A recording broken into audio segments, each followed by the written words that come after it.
नमस्कार, जन टीवी देख रहे हैं आप। मैं श्वेता शर्मा आपके साथ। खबरों की शुरुआत से पहले एक नजर डालेंगे अभी की हेडलाइंस पर।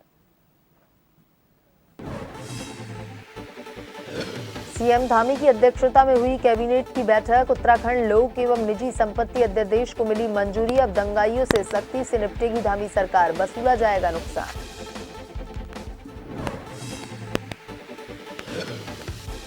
रेजिंग डे कार्यक्रम में सीएम धामी ने की शिरकत। आईटीबीपी शहीदों के परिजनों और सेवानिवृत्त सैनिकों को किया सम्मानित। जवानों से की मुलाकात। लोकसभा चुनाव की तैयारियां। कैबिनेट मंत्री गणेश जोशी ने 5 सीटों पर बीजेपी की जीत का किया दावा। कांग्रेस पर साधा निशाना। जिला निर्वाचन अधिकारी ने की मतदान प्रतिशत बढ़ाने की अपील। उत्तराखंड की खटीमा कोतवाली पुलिस ने किया खुलासा। संदिग्ध अवस्था में हुई थी महिला की मौत। आरोपी पुरुष मित्र को गिरफ्तार कर न्यायिक हिरासत में भेजा।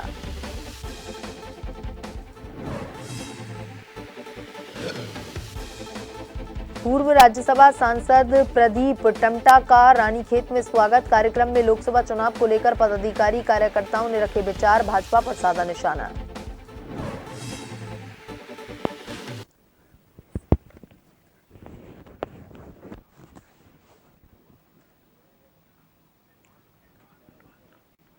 हल्द्वानी के बनभूलपुरा में हुई दंगाई घटना के बाद अब धामी सरकार ने दंगाइयों के प्रति सख्त रुख अपनाया है। मुख्यमंत्री पुष्कर सिंह धामी की अध्यक्षता में हुई कैबिनेट बैठक में उत्तराखंड लोक एवं निजी संपत्ति अध्यादेश को कैबिनेट में मंजूरी मिल गई है, जिसके तहत दंगों के दौरान सरकारी और निजी संपत्ति को होने वाले नुकसान को दंगाइयों से वसूला जाएगा। इसी को लेकर अब सत्ता के साथ साथ विपक्ष ने भी इस अध्यादेश का स्वागत किया है। कांग्रेस प्रदेश अध्यक्ष करण ने कहा कि सरकारी संपत्ति को किसी जाति धर्म के लोगों द्वारा नुकसान पहुंचाया जाता है तो उसकी भरपाई उन्हीं के द्वारा होनी चाहिए। केवल दंगे में ही क्यों, जो भी सरकारी संपत्ति को नुकसान पहुंचाता है उससे उसकी वसूली होनी ही चाहिए, क्योंकि ये पैसा केवल सरकार का नहीं है, ये हम टैक्स देने वाले लोगों का पैसा है, जो हम सरकार को अपनी कुल कमाई में से टैक्स देते हैं। उसी से सरकारी संपत्तियों का निर्माण होता है। उनकी सुरक्षा करना सरकार की जिम्मेदारी है, और जो लोग इन पे नुकसान करते हैं, इन संपत्तियों को नुकसान करते हैं, उन लोगों से उसकी भरपाई होनी ही चाहिए। जी। मुख्यमंत्री पुष्कर सिंह धामी ने सोमवार को आईटीबीपी कैंपस सीमा द्वार देहरादून में आईटीबीपी उत्तरी सीमांत मुख्यालय के स्थापना दिवस के अवसर पर आयोजित रेजिंग डे कार्यक्रम में प्रतिभाग किया। इस अवसर पर मुख्यमंत्री ने आईटीबीपी जवानों के साथ रात्रि भोज किया। साथ ही बड़ी संख्या में मौजूद जवानों से मुलाकात कर उनका कुशलक्षेम जाना। उन्होंने आईटीबीपी बैंड के जवानों को उपहार देकर सम्मानित भी किया। मुख्यमंत्री ने आईटीबीपी के शहीद जवानों के परिजनों एवं सेवानिवृत्त सैनिकों का सम्मानित किया। उन्होंने सिलक्यारा रेस्क्यू टनल ऑपरेशन में अपनी अहम भूमिका निभाने वाले आईटीबीपी जवानों को भी सम्मानित किया। मुख्यमंत्री ने आईटीबीपी की 16 नई गठित अग्रिम चौकियों के लिए शीघ्र ही भूमि उपलब्ध करवा दिए जाने की बात कही। मुख्यमंत्री पुष्कर सिंह धामी ने कहा कि आईटीबीपी पिछले 6 दशकों से देश की सेवा हेतु तत्पर है।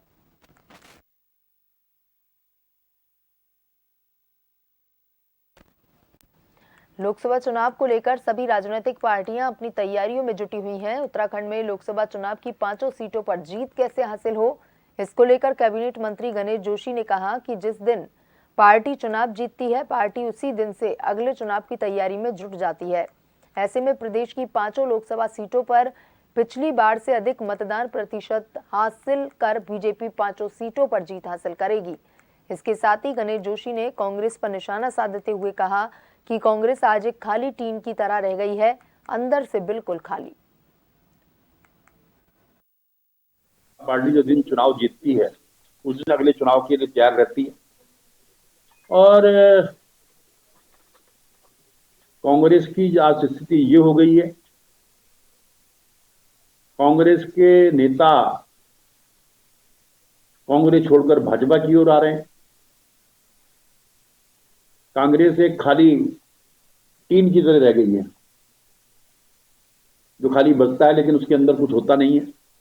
और आने वाले समय में उत्तराखंड की पांचों सीटें पिछली बार से दुगने अंतर से भारतीय जनता पार्टी जीतने वाली है और मोदी जी फिर देश के प्रधानमंत्री बनने वाले हैं, ये मैं कहना चाहता हूँ। लोकसभा सामान्य निर्वाचन 2024 में मतदान प्रतिशत बढ़ाने तथा अधिक से अधिक मतदाताओं की निर्वाचन में भागीदारी सुनिश्चित किए जाने के संबंध में जिला निर्वाचन अधिकारी सोनिका मीडिया से रूबरू हुई। इस दौरान लोकसभा चुनाव के मद्देनजर जिलाधिकारी ने सभागार में मीडिया के सामने जनता तक अपनी बात स्पष्ट तौर पर रखी, जिसमें उन्होंने कहा कि हमारे जिले में 10 विधानसभा हैं और 10 विधानसभा के हिसाब से हमारे पास 1880 मतदान स्थल हैं। साथ ही साथ हमारे पास वोटरों की लिस्ट भी आ चुकी है, जिसमें कितने पीडब्ल्यूडी वोटर हैं, कितने पुरुष, कितनी महिला व कितना सर्विस वोटर है, इन सभी की जानकारी है। आगे जिलाधिकारी ने जानकारी देते हुए कहा कि हमारा प्रयास है कि अधिक से अधिक वोटर इस महापर्व से जुड़े और मतदान करें।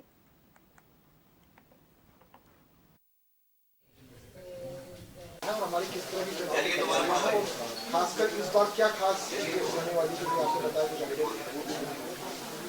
ये एक जनरल ब्रीफिंग सेशन था जिसके अंदर हम लोग आपको सूचना दे रहे थे कि किस तरह से अब आगामी जब चुनाव डिक्लेयर होंगे उसके बाद से हम लोगों की क्या क्या व्यवस्थाएं हैं, और उसी के क्रम में आज सभी लोग आए हैं।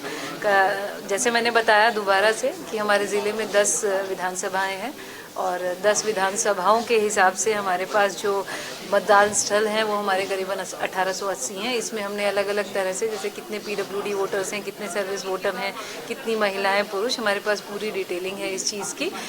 हम लोग स्वीप की एक्टिविटीज़ काफ़ी कर रहे हैं और प्री जो इलेक्शन होता है यही हम लोग कार्य करते हैं कि मैक्सिमम से मैक्सिमम लोग अपना नाम वोटर लिस्ट में जुड़वा लें और प्रेरित हो जाएं कि हाँ भाई हमें मतदान करना है। तो मैं इस माध्यम से भी यही सभी को कहना चाहूँगी कि सब लोग अपने मतदान का ज़रूर प्रयोग करें और इस पूरा जो हमारा महापर्व है उसमें अपना भागीदारी ज़रूर दें। आगामी लोकसभा चुनाव को देखते हुए पुलिस प्रशासन भी चुनाव को पूरी तरह सुरक्षा के साथ संपन्न करवाने के लिए मुस्तैदी से काम कर रही है। इसी कड़ी में आईजी गढ़वाल करण सिंह ने गढ़वाल क्षेत्र के सभी 7 जनपदों के एसएसपी और अन्य पुलिस अधिकारियों के साथ देहरादून के सरदार पटेल भवन में बैठक की। वहीं तैयारियों को लेकर आईजी गढ़वाल करण सिंह ने कहा कि लोकसभा चुनाव के लिए चुनाव आयोग द्वारा जो गाइडलाइंस मिली है उसके आधार पर सीमांत क्षेत्रों में बैठकें की हैं, जिसमें चुनाव प्रचार के दौरान अनाधिकृत रूप से शराब या नकदी का वितरण और साथ ही गैर कानूनी हथियारों का उपयोग होना देखा जाता है, जिसके लिए सभी जिलों के एसएसपीओ को स्पष्ट निर्देश दिए गए हैं कि जनपदों के बॉर्डरों पर चेक पोस्ट लगाकर बतौर चेकिंग की जाए। साथ ही उन्होंने कहा कि सभी गैर कानूनी कामों पर नकेल कसने के लिए गांव और देहात की सड़कों पर पैनी नजर रखी जाने के निर्देश दिए गए हैं ताकि लोकसभा चुनाव शांतिपूर्ण ढंग से करवाए जाएं। लोकसभा चुनाव के मद्देनजर अभी माननीय चुनाव आयोग के द्वारा जो दिशा निर्देश दिए गए, इसमें जो स्पष्ट गाइडलाइन है उसके आधार पर एक तो हम लोगों ने बॉर्डर में बैठकें की है, मेरे स्तर से भी किया गया शिमला, सिरमौर, मुजफ्फरनगर, सहारनपुर और बिजनौर के पुलिस ऑफिसर्स के साथ, और एडीजी मेरठ के द्वारा भी एक बैठक सहारनपुर में आयोजित की गई थी, जिसमें मेरे द्वारा और एसएसपी देहरादून, हरिद्वार के द्वारा प्रतिभाग किया था। तो आपस में एक अंडरस्टैंडिंग को बेहतर बनाने के लिए कि आपस में सामंजस्य हो और इस तरह से जो अनधिकृत रूप से शराब है उसका परिवहन होता है, शस्त्रों का जो इलीगल शस्त्र है या कैश की, नकदी का देखा होगा आप लोग परिवहन होता है इस समय में, उनको रोकथाम करने के लिए किस तरह से प्रभावी कदम उठाया जाए, इसके मद्देनजर बैठकें हुई है। और प्रदेश के राष्ट्रीय और अंतर्राष्ट्रीय पदक विजेता खिलाड़ियों की सरकारी नौकरी की मुराद पूरी हो गई है, जो कि धामी सरकार का एक बहुत बड़ा ऐतिहासिक निर्णय है। पदक विजेता खिलाड़ियों को 6 विभागों में ग्रेड वेतनमान 2000 रुपए से लेकर ग्रेड वेतनमान 5400 तक की नौकरी में 31 खिलाड़ियों का अंतिम चयन हेतु प्रमाण पत्रों के सत्यापन की कार्रवाई गतिमान है।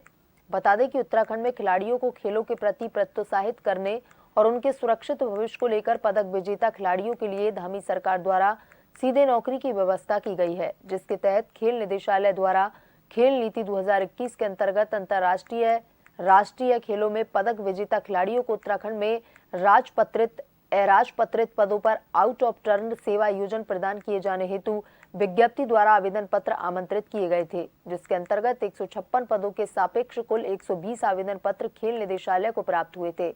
स्क्रीनिंग समिति द्वारा की गई जांच के अनुसार 120 आवेदन पत्रों में कुल 31 आवेदकों को आउट ऑफ टर्न सेवायोजन प्रदान करने हेतु संस्तुति की गई है, जो कि चयनित अभ्यर्थियों के प्रमाण पत्रों के सत्यापन की कार्रवाई गतिमान है।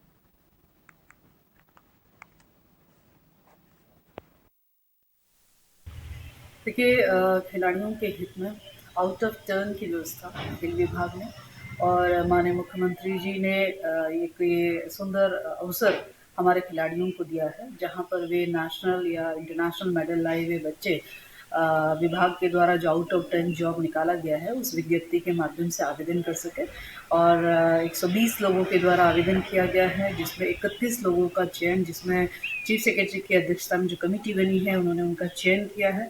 उनकी सत्यापन की प्रक्रिया गतिमान है और मुझे बताते हुए खुशी है, जैसी ये सत्यापन की प्रक्रिया पूर्ण हो जाती है, इन 31 लोगों को, चाहे वो युवा कल्याण विभाग हो, चाहे वो खेल विभाग हो, चाहे वो पुलिस विभाग हो, चाहे वो फॉरेस्ट का डिपार्टमेंट हो, उनमें उनको नियुक्तियां दी जाएंगी और ये नियुक्ति पत्र माननीय मुख्यमंत्री जी के कर कमलों से उन्हें दी जाएगी। तो मुझे लगता है कि ऐतिहासिक निर्णय राज्य सरकार की ओर से खेल के क्षेत्र में हुआ है। बढ़ते हैं खबरों की तरफ। राजधानी देहरादून के IRDT सभागार में प्राविधिक शिक्षा विभाग द्वारा नियुक्ति पत्र वितरण समारोह का आयोजन किया गया, जिसमें मुख्य अतिथि तकनीकी शिक्षा मंत्री सुबोध उनियाल ने शिरकत की। इस अवसर पर मुख्य अतिथि सुबोध उनियाल ने प्रदेश के विभिन्न पॉलिटेक्निकों के लिए 101 कर्मशाला अनुदेशकों और एक लाइब्रेरियन अध्यक्ष को नियुक्ति पत्र वितरित करते हुए कहा कि आज का युग तकनीकी का है, इसलिए हमारा उद्देश्य प्रदेश में तकनीकी विभाग में खाली पदों को भरना है। इसी क्रम में आज नियुक्ति पत्र वितरण समारोह का आयोजन किया गया। उन्होंने बताया कि किसी भी क्षेत्र के विकास के लिए नवीनतम तकनीक कारागार साबित होती है। तकनीकी शिक्षा के साथ साथ प्रदेश के विकास में नित्य नए कीर्तिमान स्थापित किए जा सके। जो हम लोग नौकरियां देंगे और उसी के हिसाब से लगातार जहाँ जहाँ विभागों में पद खाली है उनको विज्ञप्ति जारी करने के बाद उसमें चयन प्रक्रिया की जा रही है और चयन प्रक्रिया में पारदर्शिता बनी रहे, इसलिए नकल रोकने का एक कानून भी हमारी सरकार लाई। आज उसी कड़ी में आज तकनीक शिक्षा विभाग में कर्मशाला अनुदेशक और लाइब्रेरी अध्यक्ष को आज करीबन 102 लोगों को आज नियुक्ति पत्र दिया गया, क्योंकि तकनीकी शिक्षा किसी भी राज्य के आगे बढ़ने में इसका बहुत बड़ा योगदान होता है और टेक्नोलॉजिकली जितना कोई राज्य साउंड होगा उतना उस राज्य की प्रगति की गति बढ़ जाती है। तो ये आज हमारे जो तकनीकी शिक्षा विभाग है उसमें जो विभिन्न पॉलिटेक्निक हैं उनमें जो बरसों इंस्ट्रक्टर हैं, उन बच्चों को जो नए सिलेक्ट हुए हैं अधीनस्थ चयन सेवा आयोग से, उनको हम लोग 101 बरसों इंस्ट्रक्टर को नियुक्ति पत्र वितरण कार्यक्रम हम लोग आयोजन कर दिया है और जिसमें माननीय जो हमारे मंत्री जी हैं तकनीकी शिक्षा मंत्री, उनके कर कमलों द्वारा 101 कर्मचारी अनुदेशकों को नियुक्ति पत्र प्रदान किया गया है। आज हमें माननीय जो तकनीकी शिक्षा विभाग के मुख्य मंत्री जी हैं श्री सुबोध उनियाल जी, उनके कर कमलों द्वारा हमें ये कर्मशाला अनुदेशक के पद पर हमें नियुक्ति पत्र प्राप्त हुआ है और हमें बहुत खुशी है और थैंक यू सो मच पूरी उत्तराखंड गवर्नमेंट को हम बधाई देना चाहते हैं कि वो इतनी अच्छी तरह से कार्य कर रही है, रोजगार के क्षेत्र में सभी क्षेत्र में अच्छी तरह से कार्य कर रही है। खटीमा कोतवाली पुलिस ने बीती 1 मार्च को ग्राम श्रीपुर विचोवा निवासी महिला की उसके ही घर से संदिग्ध अवस्था में मौत हो गई, जिसका खुलासा करते हुए हत्या के लिए दोषी पाए गए महिला के पुरुष मित्र को न्यायिक हिरासत में भेज दिया।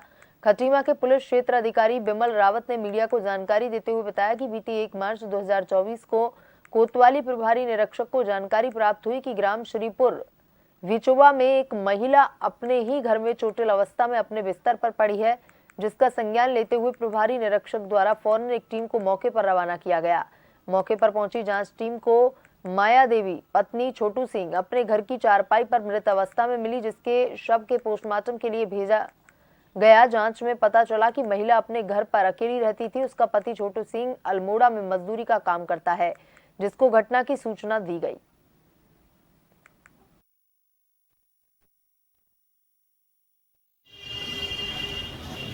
सूचना आई थी कि वहाँ पर जो है एक महिला जो है मूर्छित हालत में मिली है। तो पुलिस मौके पर पहुँची वहाँ पर और उसके बाद जो देखा कि वो जो है मर चुकी थी। फिर उस पर जो है नेसेसरी कार्रवाई करके पंचायतनामा वगैरह करके उनको आगे की कार्रवाई के लिए भिजवा दिया गया। पुलिस ने जांच में फर्दर जब जांच इन्वेस्टिगेशन किया तो उसमें पाया कि उस पर जो है उनका एक्चुअल में मर्डर हुआ था। जो एक हैं उनके जिनके साथ उनसे मिलना जुलना था, श्याम सिंह राणा करके हैं, और ये जो महिला माया देवी हैं, उनके बीच का जो है ये एक प्रसंग रहा है जिस वजह से लड़ाई झगड़े में उन्होंने उसकी हत्या कर दी थी रात को। इससे सियासत ज़दा लोगों की बेरुखी कहें या तंत्र की उदासीनता, राज्य बनने के 24 साल बाद भी आज तक कुमाऊं और गढ़वाल को जोड़ने वाली कंडी सड़क का निर्माण आज तक नहीं हो पाया। बात केवल कुमाऊं गढ़वाल को जोड़ने की नहीं बल्कि देश के लिए सामरिक दृष्टि से भी कंडी मार्ग महत्वपूर्ण है, मगर कुछ एनजीओ द्वारा उच्चतम न्यायालय में जाकर इस पर रोक लगा दी गई, लेकिन उत्तराखंड सरकार आज तक इस दिशा में कोई मजबूत पैरवी नहीं कर सकी। अब लोकसभा चुनाव सिर पर हैं और इसी मार्ग को लेकर सियासत भी तेज हो जाएगी, मगर नतीजा वही ढाक के 3 पात वाली कहावत को जरूर चरितार्थ करता नजर आएगा। बंद करवा दिया इन्होंने। एक बस जो जीएमओ की चलती थी वो भी बंद करवा दी 2020 में इन्होंने। गौरव बंसल करके एक आदमी थे, उन्होंने वो बस भी बंद करवा दी। बोले साहब यहाँ पर निजी बस चल रही है और उसमें कॉर्पोरेट प्रशासन को भी इन्होंने लपेटे में ले लिया, उसको भी ले लिया। तो उसमें मैंने इंटरवेंशन एप्लीकेशन डाली थी सुप्रीम कोर्ट में। तो मेरी सुप्रीम कोर्ट में जो एप्लीकेशन थी उसकी इंटरवेंशन एप्लीकेशन में माननीय सर्वोच्च न्यायालय ने उसने आदेश दिया है।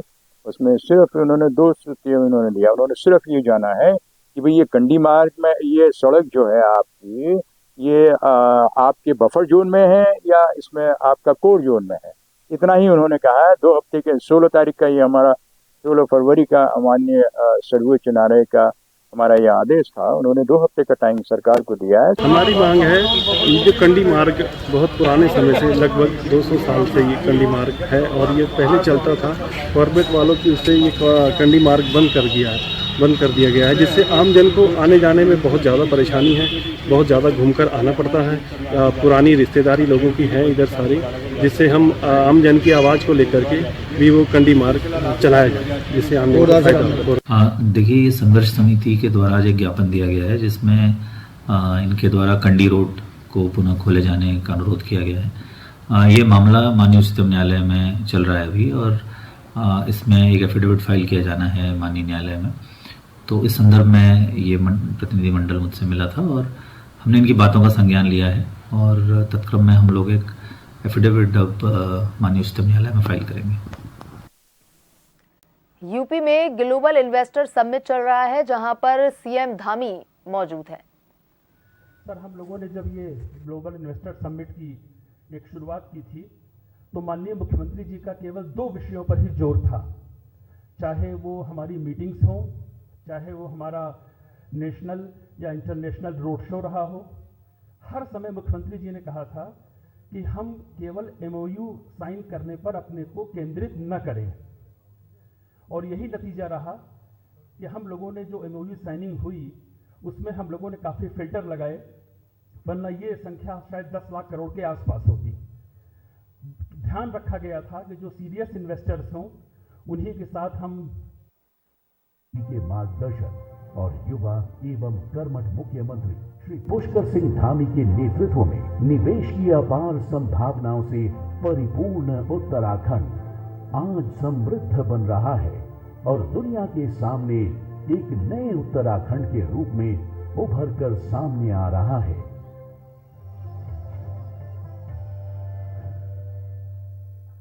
अपनी और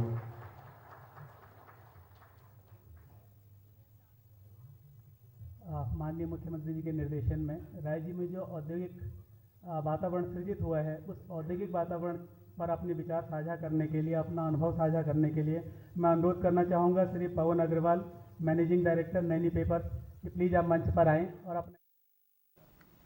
अभी तक के लिए इतना ही। बने रहिए जन टीवी के साथ। नमस्कार।